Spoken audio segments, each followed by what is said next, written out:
सत्य को खोजने वाले आप सभी साधकों को हमारा नमस्कार। आज हम सत्य की खोज की ओर बहुत जोरों में लगे हुए हैं।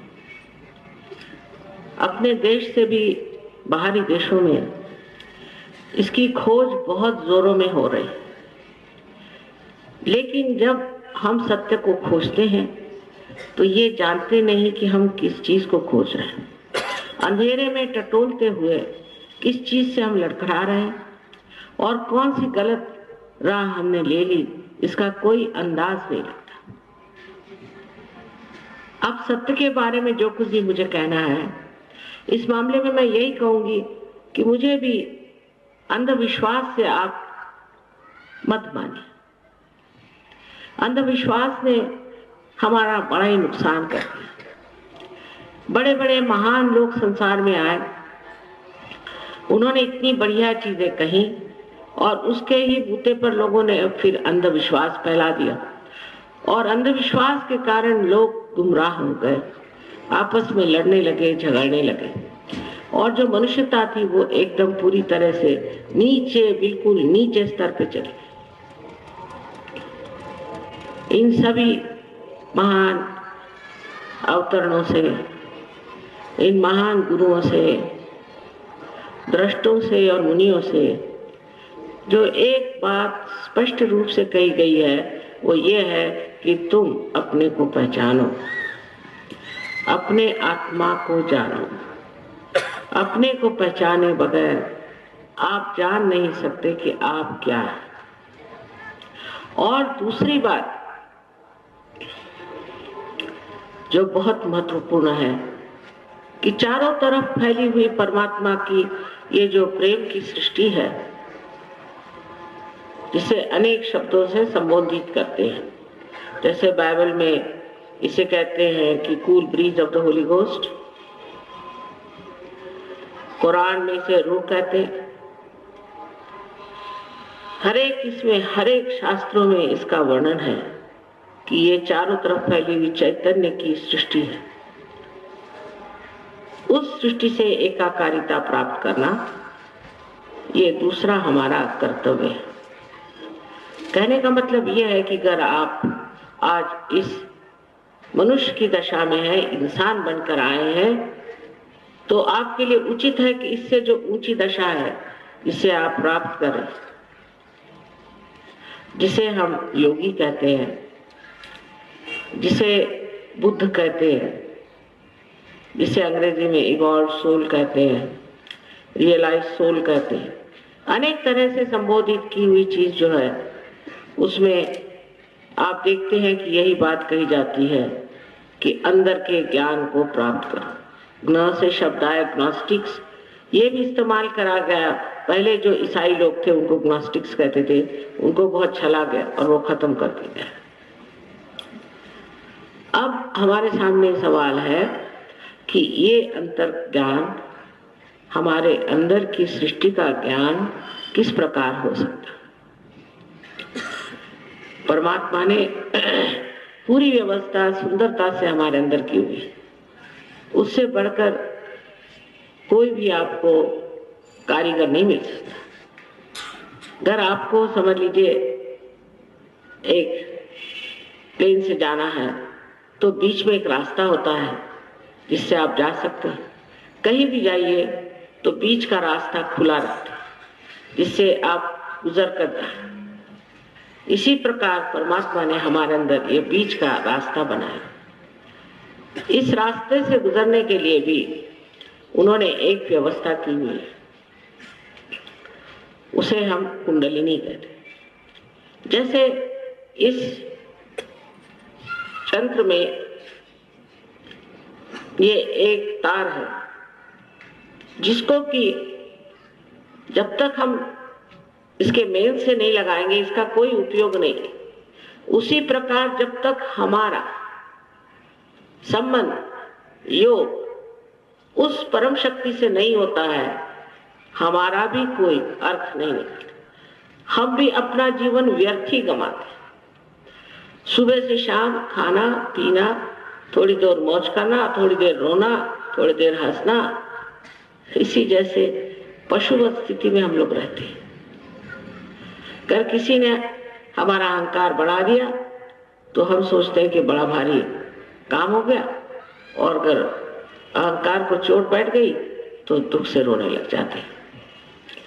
इसकी वजह यह है कि हमने अभी उस चीज को जाना ही नहीं जो हम हैं। हम कितने गौरवशाली हैं, हमारे अंदर कितनी शक्तियां हैं, हम कौन से कार्य कर सकते हैं, इसके बारे में हम जानते हैं। साइंस में कोई भी नैतिकता की बात नहीं होती, एमोरल है, तब उसमें मोरालिटी की बात नहीं हो सकती। जो भी है साइंस, माने जो चीज दिखाई देती वो बता देते, उसमें नहीं बताते कि आपका धर्म क्या है, इसमें नहीं बताते कि मानव का धर्म क्या है, इसलिए वो एक अछूती चीज हो गई। इस साइंस के कारण हिरोशिमा हो गए, न जाने क्या क्या आफते आ गए। इसमें कोई बंधन नहीं। तो हम लोग जब धर्म की ओर मुड़ते हैं तो धर्म में भी हम देखते हैं कि अजीब तरह के पाखंड चल रहे। एक से एक चोर लोग जेल से छूट के आते हैं, बड़े भारी महात्मा महर्षि ये वो बन जाते हैं, और उनके पीछे लोग लग जाते हैं पागल जैसे। सोचते भी नहीं कि ये लोग एक तरह से बहुत बड़े जुल्मी कहिए, जैसे कोई कैदी या किसी बड़े कुकर्म करने वाले लोग। क्योंकि ये बड़ी भारी हिम्मत की बात है कि आप झूठे बन करके और बड़े महात्मा बने। इसके लिए बहुत ज्यादा हिम्मत चाहिए, क्योंकि एक तो उनको परमात्मा से भय नहीं, दूसरे पैसे बनाने के लिए ये झूठे तरीके चलाते, और हम लोग भी पागल जैसे उनके पीछे दौड़ते हैं। कोई आया आदमी उससे कुछ कह दिया, हो गए स्वामी जी, फिर स्वामी जी के चरण छू रहे। न जाने कितने लोगों ने इनसे मात खाई। उनका कोई दोष नहीं, कारण ये है कि वो परमात्मा को खोज रहे हैं, आत्मा को खोज रहे हैं, वो साधक है। और इन सब साधकों के लिए एक बड़ा अधिकार है कि वो अपने आत्मा को प्राप्त करें। लेकिन इनके चुंगल से कितने छूट के आएंगे ये मैं नहीं बता सकता। ऐसी ऐसी गलत चीजों को लोग मान जाते हैं, बड़ा आश्चर्य होता है। जैसे हमारे नागपुर में एक साहब आए महात्मा जी, तो उन्होंने कहा कि बस मैं अभी जमीन फोड़ता हूँ, यहाँ से पानी निकलेगा, और उन्होंने कुल्हाड़ी चलाई तो पानी निकल आया। लगे सब उनके चरणों में, उसी मिट्टी में, उसी कीचड़ में। बाद में पता हुआ कि वहां पर म्युनिसिपालिटी का नल था। इस तरह के बेकार के, कोई है तो बबूत निकाल के दे रहा है, कोई तो हीरे निकाल के दे रहा है, और कोई है कि स्विट्जरलैंड की वो घड़ियां निकाल के दे रहा है। और अपने देश में लोग इतने पागल हैं कि ऐसे लोगों को बड़ा मानते हैं। वाह वाह वाह, क्या कहने। किसी भगवान ने, किसी साधु पुरुष ने, किसी ने भी ऐसे चमत्कार नहीं किए।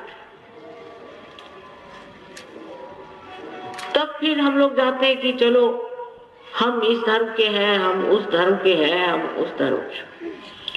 मान लिया आप इस धर्म के हैं, वो धर्म के हैं, वो धर्म के,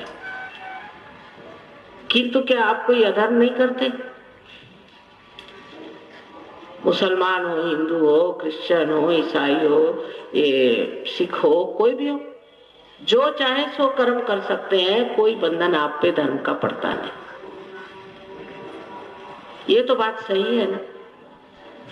मुक्त है आप, चाहे आप धर्म में रहे, चाहे धर्म में।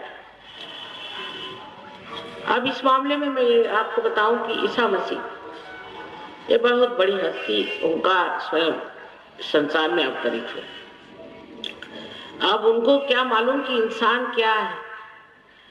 वो तो सोचते थे कि सभी साधु लोग हैं, और इन साधु लोगों के लिए जो उन्होंने नियम बताया वो अगर आप पढ़े तो बाइबल में 5वां चैप्टर है मैथ्यूस का, तो उन्होंने लिखा कि अगर आप राइट आंख से गुनाह करते हैं तो इस आंख को निकाल फेंको। गुनाह का मतलब है कि एक औरत की तरफ एक वक्त देखा तो गुनाह नहीं, पर दूसरे बार मुड़ के देखा तो गुनाह हो गया। और अगर दूसरी आंख बच गई और वो भी ऐसा करती तो वो भी निकाल के फेंक। फिर उन्होंने ये कहा कि तुम्हारा राइट हैंड अगर कोई गड़बड़ काम करता है या आप सोचते हैं कुछ पाप करता है तो इसको काट फेंको, और अगर लेफ्ट हैंड कोई गड़बड़ करता है तो लेफ्ट हैंड काट। तो हमने तो आज तक कहीं हथकटा ईसाई देखा है और कोई भी आंख निकाला हुआ भी देखा नहीं। तो ईसाइयों ने सोचा कि ये तरफ रखो, अपने को जो करना है करो। उसके बाद आए मोहम्मद साहब, वो उनसे भी बढ़ के उन्होंने सोचा कि इन्होंने आदमियों के लिए तो सबकी, औरतों के लिए कुछ नहीं किया, औरतों के लिए भी करना चाहिए। तो उन्होंने कहा जो औरतें दूसरे आदमी पर नजर डाले उनको जमीन में आधा गाड़ के उनको पत्थरों से मारो। अब बताइए, अगर ये नियम आप अमेरिका में लगाई तो सारी औरतें जमीन में ही गड़ जाएंगी। दुनिया कहाँ है और लोग कहाँ हैं, इसका कोई उनको अंदाज ही नहीं था कि इन किन लोगों से हम बात कर रहे हैं, वो इसी को नहीं जानते थे। इतने ऊंचे लोग वो किसी काम के नहीं। वो आकाश के तारे, चांद सितारे उनके बस का नहीं। उन्होंने जो नियम बना दिए वो चलने वाले नहीं। फिर गुरु नानक साहब ने भी नियम बनाए, वो भी नियम ऐसे हैं कि बड़े कठिन है, क्योंकि कोई मानता थोड़ी है कि मैंने ये गलती किया। अगर कोई पकड़ा गया तो वो फिर सजा भुगतता है। ये सारे नियम बनाने के बाद भी इंसान जैसा था वैसे। पहले तो ईसा मसीह ने बताया कि तुम ही अपनी आंख निकाल के फेंको। तो मोहम्मद साहब ने सोचा ये कोई नहीं करता, तो उन्होंने कहा नहीं, तुम नहीं निकालो, लोग ही तुम्हारे निकाल के फेंकेंगे, हाथ काटेंगे। इस तरह की कठिन तपस्या संसार में नहीं चल सकती।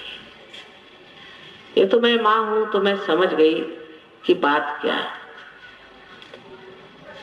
अंधेरे में इंसान बैठा और उस पर आप ये चीजें बता रहे हैं, उनकी क्या खोपड़ी में जाएगा और वो क्यों करेंगे कि अपनी आंख निकालो और अपने हाथ काटो।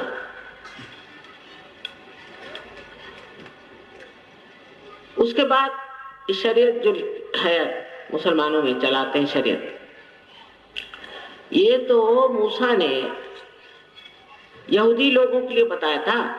गरिमा का जो वर्णन है उसमें उन्होंने बताया कि ये तो उन्होंने यहूदी लोगों के लिए बताया। यहूदियों ने कहा भाई अपने बस का ये नहीं, इसको छोड़। ये तो उस वक्त के यहूदियों के लिए बताया होगा, हम लोगों के बस का नहीं, उन्होंने उसे छोड़ दिया। तो मुसलमानों ने उसे ले लिया। ये कुछ बाह्य की इलाज से कोई आदमी ठीक नहीं होने वाला, और ना कोई करता है। ये जबरदस्ती आप किसी पे धर्म लादने से धर्म चलेगा नहीं। धर्म अंदर से जागरूक होना चाहिए, अंदर से मनुष्य धार्मिक होना चाहिए। यही एक सहयोग है। सहयोग में आपकी कुंडलिनी का जागरण होता है। अब कुंडलिनी के बारे में कबीर ने लिखा है, नानक साहब ने लिखा, रामदास स्वामी ने लिखा है, ज्ञानेश्वर जी ने लिखा है, कितनों ने कुंडलिनी के बारे में लिख दिया। और सबसे पहले मेरे ख्याल से मार्कंडेय स्वामी ने लिखा। ये सबने इतना वर्णन करने के बाद भी किसी की नजर कुंडलिनी की ओर नहीं गई कि भाई कुंडलिनी के जागरण की बात है। बड़े आश्चर्य की बात है। वहां बैठ करके मंजीरे बजाते रहेंगे, गाने गाते रहेंगे, सर के बल खड़े रहेंगे, सर मुड़ा लेंगे, पता नहीं क्या क्या करते। शिकागो में इतनी ठंड थी, बेचारे एक वहां के हरे रामा के हेड आए, वो पतली सी धोती पहन करके ठुठुरा रहे थे। तो मैंने कहा ये धोती तुमने क्यों पहनी? कहले मेरे गुरु ने कहा है कि धोती पहनो तो ही मोक्ष होगा। मैंने कहा हमारे देश में तो 80% लोग धोती पहनते, उनका सबका अगर मोक्ष हो गया तो तुम कहाँ जाकर बैठोगे वहां? फिर उन्होंने कहा कि मैंने कहा तुमने सर क्यों मुड़ा है? और ऊपर से एक बोधी रखी हुई थी, पता नहीं वो बाजार में भी मिलती वहां बोधी, वो लगा। मैं कहा ये बोधी क्यों लगाई तुमने?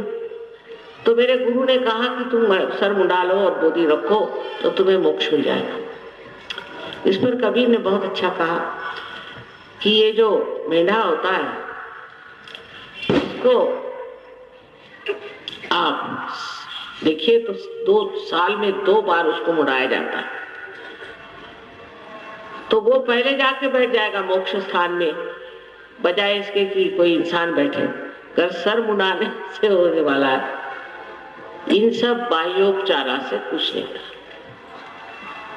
अंदर के जागरण से ही आप धर्म को प्राप्त होता है, क्योंकि आपकी शक्ति जागृत होती है, उससे आप समर्थ हो जाते हैं और आप धर्म में खड़े हो जाते हैं और सत्य को आप अपनी उंगलियों पे जान सकते हैं। और ये होना अत्यावश्यक है आजकल के समय में, जबकि हर तरह का कश्मकश चल रही है, हर तरह की लड़ाई झगड़ा, कुछ समझ में नहीं आता लोग कर क्या रहे। धर्म के नाम पे जो हो सो कम, कहीं कुछ कहीं कुछ, जो देखते हैं सो ही आश्चर्य होता है। अभी आपको पता होगा स्विट्जरलैंड में एक कल्ट पकड़ा गया, कल्ट कहते इसको। वहां एक गुरुजी ने अपने सब शिष्यों को मारा रखा, 57 लोग, और जो आदमी उनको सारा बुद्धि देता था उसको मार डाला। तो और भाग गए वहां से। तो एक साहब ने मुझे सवाल पूछा कि आपका भी कोई कल्ट है क्या, और इस तरह की बात होती कैसे? मैंने कहा इसमें दोष डिसाइपल्स का, गुरु का नहीं।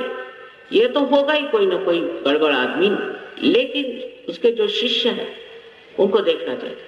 पहले तो वो सब औरतों के साथ सोता था, उसमें कोई किसी तरह का चरित्र नहीं, चरित्रहीन। दूसरे वो ड्रग स्मगल करके बेचता था, फिर वो दुनिया भर की बंदूकें ऐसे वैसे वेपन्स लेकर के बेचता था। तीसरे वो गरीब देशों से पैसा स्विट्जरलैंड पहुंचाता था। ये सब गुण तो थे ही उनमें विशेष, पर जब वो भागे हैं तो 90 मिलियन डॉलर्स लेकर के भाग उठे और सबको मार डाला। तो इसमें दोष किसका है? जो गुरु ऐसे धंधे करता है जिसमें चरित्र नहीं, जिसके अंदर स्वच्छता नहीं, जो पैसे की लालच रखता है और आपको लूटता है, ऐसे आदमी को अगर आप मानने लग जाए तो इसका मतलब या तो आप ही गलत हैं, आप भी ऐसी चीजें सीखना चाहते हैं, और या तो आप बिल्कुल ही अंधे हैं जो ऐसे आदमी के पीछे जाते हैं। अब ये मानना है कि हमको अपना गुरु होना है, हमको ही अपना ज्ञान प्राप्त होना है। चक्रों के बारे में तो आपको बताया नहीं, इन्होंने बताया हुआ है। अब ये चक्र है या नहीं है, इसकी शंका कुशंका नहीं करते, क्योंकि ऐसा है जो हम बात कर रहे हैं, एक धारणा जिसका हाइपोथेसिस कहते हैं, इस तरह से आप समझिए। और अगर ये सिद्ध हो जाए तो अगर आप ईमानदार हैं तो इसे मानिए, क्योंकि इसी में आपका हित है, आपके खानदान का हित है, आपके शहर का हित है, आपके देश का हित है और सारे दुनिया का हित है। पर इसके लिए लोग जो चाहिए उसके कहा है रामदास स्वामी ने, त्याला पाहिजे जातीचे। इसके लिए लोग होना चाहिए, उसी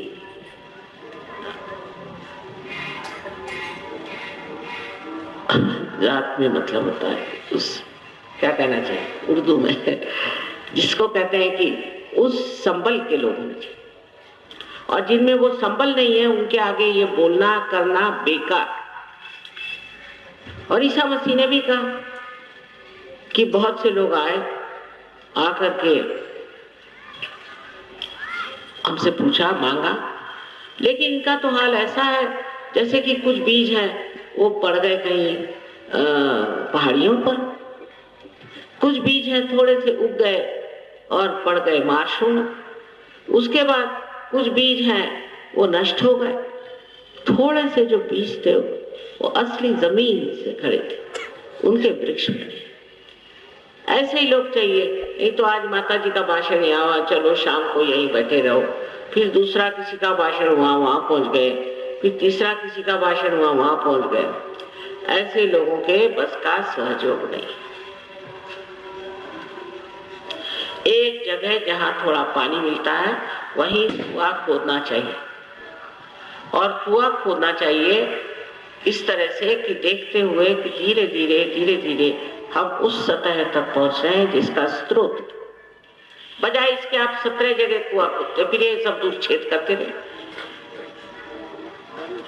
इस तरह के लोगों के लिए सहयोग नहीं है, चाहे इसमें 2-4 ही लोग आए, फर्क नहीं पड़ता।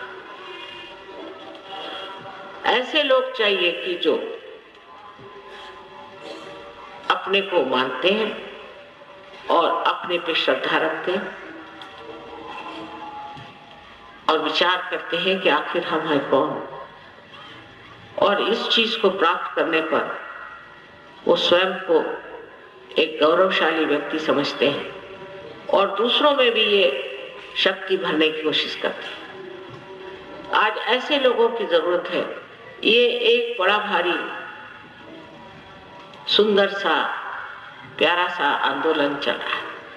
इसमें किसी की काट पीट नहीं, किसी की मारना नहीं, किसी से झगड़ा नहीं, एक प्रेम का आंदोलन है। लेकिन इस प्रेम को प्राप्त करने के लिए पहले आपको अपने प्रति प्रेम होना चाहिए, अपने प्रति मान होना चाहिए। और ऐसे लोग जो कि अपने को कुछ समझते ही नहीं। अभी हम आ रहे थे, एक देवी जी देखे पार्टी में जा रही थी मेम साहब बन के, अब वो किसी तरह से मोटर ही नहीं निकल रही, अब वो जिंदगी भर पार्टी खाती रहे, उससे आगे बढ़ने वाले।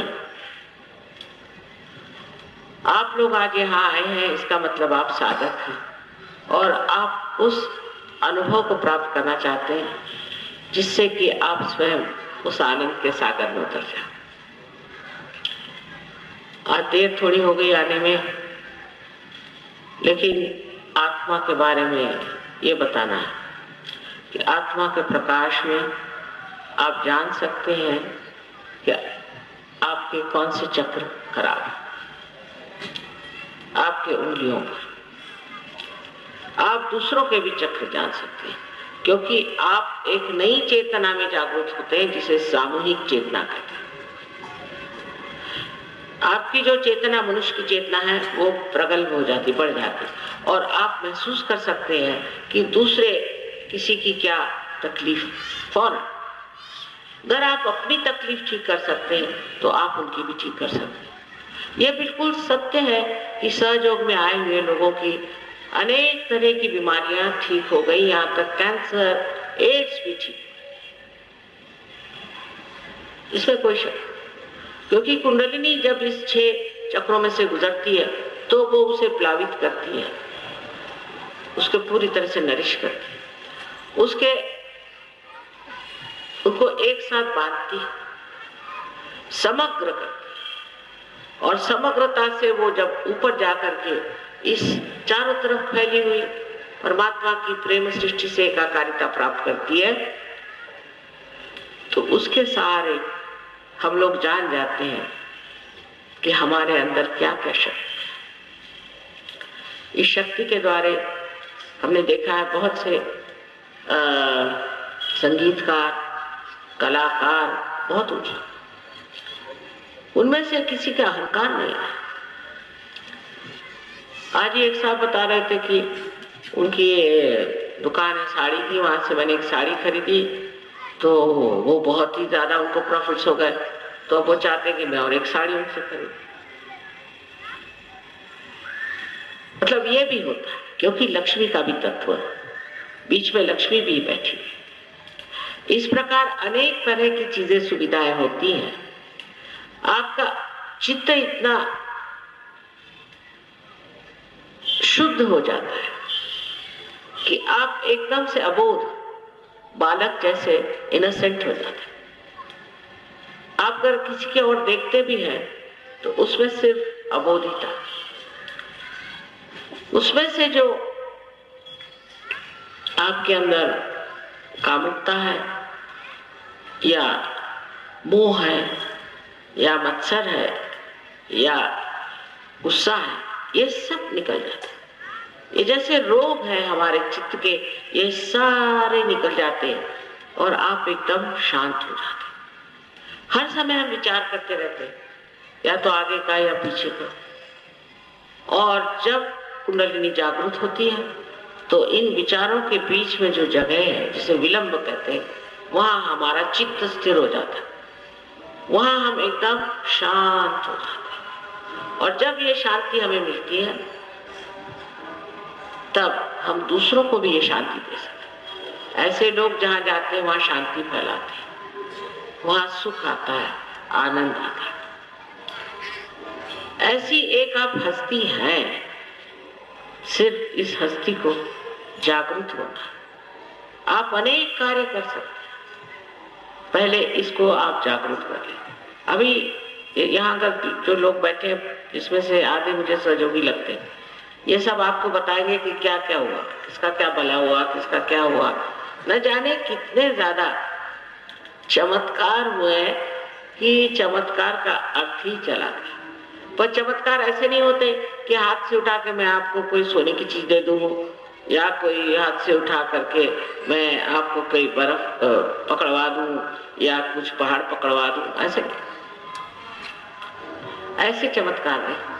चमत्कार जो होते हैं वो असलियत के चमत्कार होते हैं। किस तरह से आप जीवन में सहूलियत से, सुख से रहते हैं, किस तरह से आपके प्रश्न सारे सॉल्व हो जाते हैं। नहीं तो लोग इतने चमत्कार करने पे लगे रहते हैं जैसा कोई सिनेमा नहीं होता। उस तरह से लोगों को चमत्कार दिखाते और लोग उसी में कर जाते। आप खुद चमत्कार हो जाते, दूसरों के चमत्कार देखते नहीं, आप अपने ही चमत्कार देखते। और आपको खुद ही आश्चर्य होता है कि मैं ये सब कर रहा हूं, अरे मैं तो कुछ भी नहीं था। आप अपने को कुछ भी नहीं समझते हैं, लेकिन जो कुछ भी आप हैं वो बहुत कुछ है। अब मुझे कहना ये है कि आप इतने लोग यहाँ आए हैं, जब मैं आती हूँ तो सब लोग आ जाते हैं, पर जब मैं चली जाती हूँ तो कितने लोग ध्यान करते हैं और कितने लोग इसमें उठते हैं, ये खास चीज। कहीं कहीं रशिया में मैं गई थी तो कहीं पर भी 16,000 से कम आदमी नहीं, 16,000 कम से कम। और साहब 16 के 16 जो जम गए तो कूद पड़े, कोई अधूरा नहीं रहता। आखिर वो लोग न भगवान जानते हैं न कुछ जानते हैं, धर्म नहीं जानते, भगवान नहीं जानते, वो कुछ नहीं मानते, एकदम साफ। और इस कदर वो उतरते हैं सब छोड़ छाड़ करके। ये कैसे? ये हुआ है बहुत जबरदस्त। उनकी गवर्नमेंट ने तक हमें अवार्ड दिया, अपनी गवर्नमेंट तो हमको देखेगी भी नहीं। ये कमाल है कि सत्य की ओर उनकी दृष्टि कितनी जबरदस्त है। और जितने दूसरे गुरु लोग हैं सबको भगा दिया, कोई नहीं वहां जा सकता।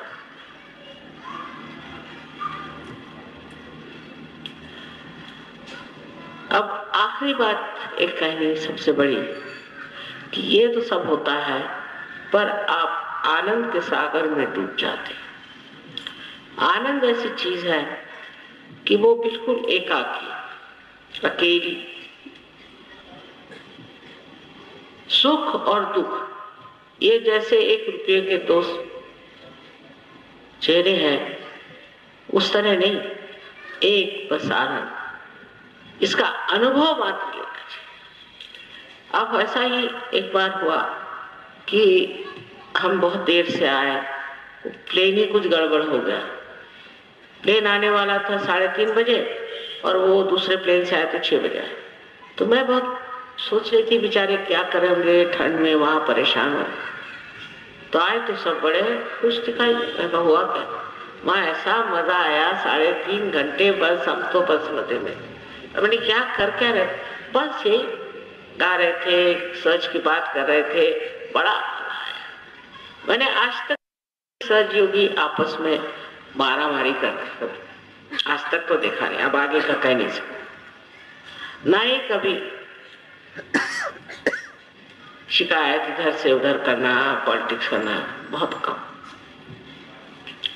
लेकिन इतना प्यार है आपस में, इतना दुलार है, वो देख के मैं हैरान हो जाती कि ये आपस में अनेक देशों से यहाँ लोग आए हैं।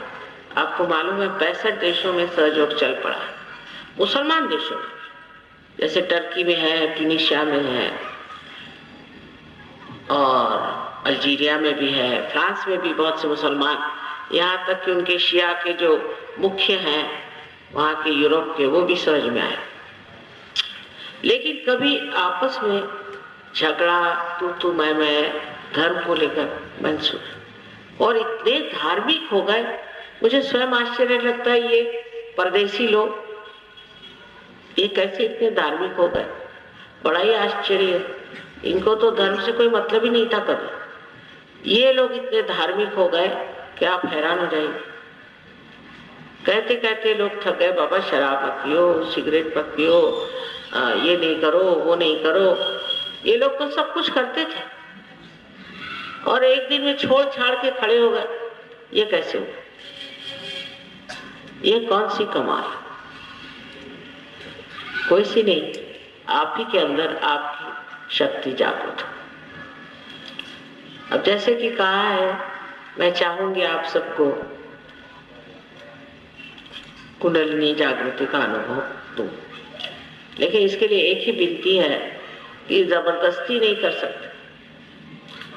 जिसको चाहिए वही पा सकता है, क्योंकि कुंडलिनी स्वयं ही शुद्ध इच्छा है, और अगर आप नहीं चाहते तो हम आप पर जबरदस्ती नहीं कर सकते। ये तो सही बात है।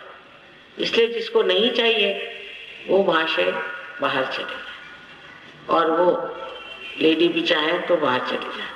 जिनको चाहिए वो शांति से बैठे। इसमें आपको पैसा ऐसा नहीं देने, सहयोग का कोई संबंध पैसे से नहीं आता।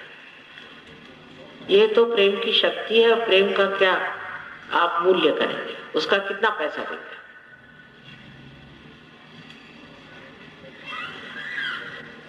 तो आप लोग जो चाहे वो ठहरे, और जो नहीं चाहते वो चले जाए, पर सब लोग बैठ जाए, सब लोग अंदर आके बैठ जाएंगे। हिंदुस्तानी लोग ये भी नहीं जानते कि इस भारतवर्ष में आपका जन्म हुआ है, ये महान पुण्यों से होता है। पूर्व जन्म के महान पुण्यों से यहाँ आपका जन्म, ये शायद आप लोग नहीं जानते, पर मैंने देखा है। इन लोगों पे मेरे हाथ टूट जाते हैं, आप लोगों पर नहीं। हिंदुस्तानी वैसे मध्य मार्गी है, धार्मिक, पर ये जो चक्कर कुछ कुछ चलते हैं ना, उससे अगर बचे हों तो बढ़िया होता है। आप लोग सब मेरे और ऐसे हाथ करें।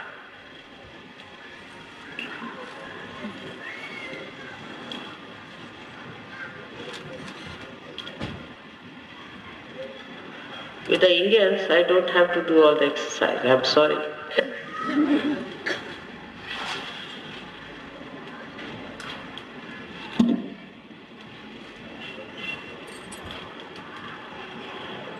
अब अपना राइट हैंड मेरे ओर करें और सर झुका करके देखें कि आपके तालू भाग से कुछ ठंडी हवा आ रही है। शंका नहीं करना, या तो गर्म आ रही होगी या ठंडी आ रही होगी। अगर गर्म आ रही है तो सबको माफ कर दीजिए। If it is hot air then please forgive everyone. सर झुकाना, सर झुकाइए। हाँ, अब लेफ्ट हैंड मेरे और, please put your left hand towards me. Now bend your head and see with your right hand. Left hand मेरे और करें, सर झुका के, और राइट हैंड से देखिए ठंडी या गर्म हवा आ रही है क्या? आप ही के सर से आएगी।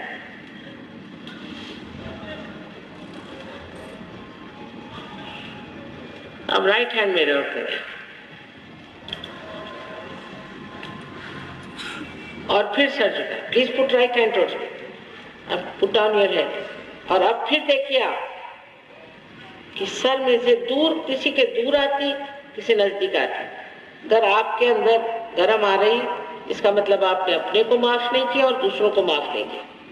If there is hot air coming, that means you have not forgiven yourself and you have not forgiven others. So please forgive now. अभी आप सबको माफ करिए, माफ कर दीजिए, माफ, भूल जाइए सब। हाँ,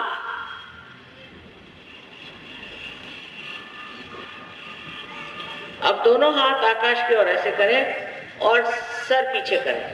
Please put both your hands towards the sky like this and push back your head upwards towards the sky. आकाश की ओर देखिए। अब आप ये 3 प्रश्नों में से एक प्रश्न पूछें। पहला प्रश्न ये, क्या मां ये परमात्मा की प्रेम शक्ति है? 3 बार पूछे। या दूसरा प्रश्न, क्या मां ये परम चैतन्य है? और तीसरा प्रश्न, क्या मां ये रूह है?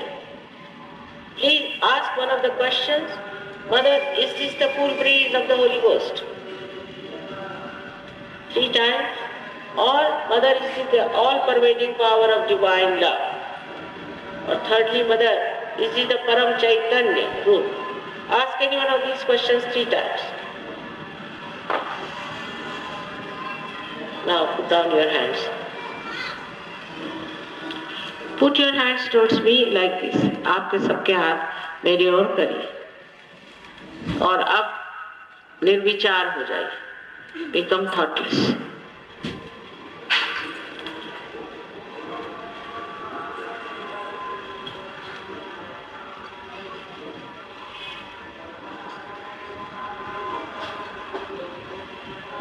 अब जिन लोगों के हाथ में उंगलियों के अंदर या तलवे में यहाँ या दोनों हाथ में, इसके अलावा तालू से ठंडी हवा या गर्म हवा कहीं भी आई हो, ऐसे लोग दोनों हाथ ऊपर करें। प्लीज रेज योर हैंड्स और गेट द फुल ब्रीज।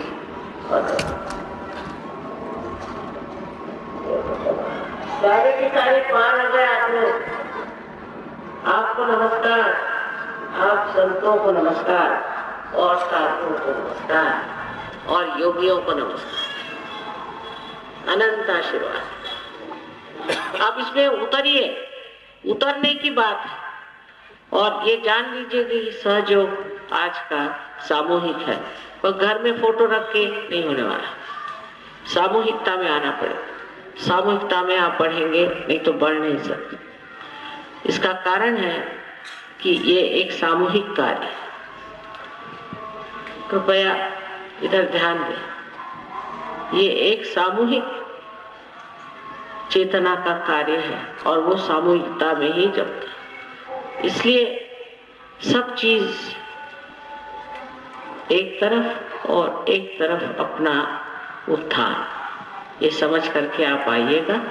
मेरा सबको अनंत आशीर्वाद।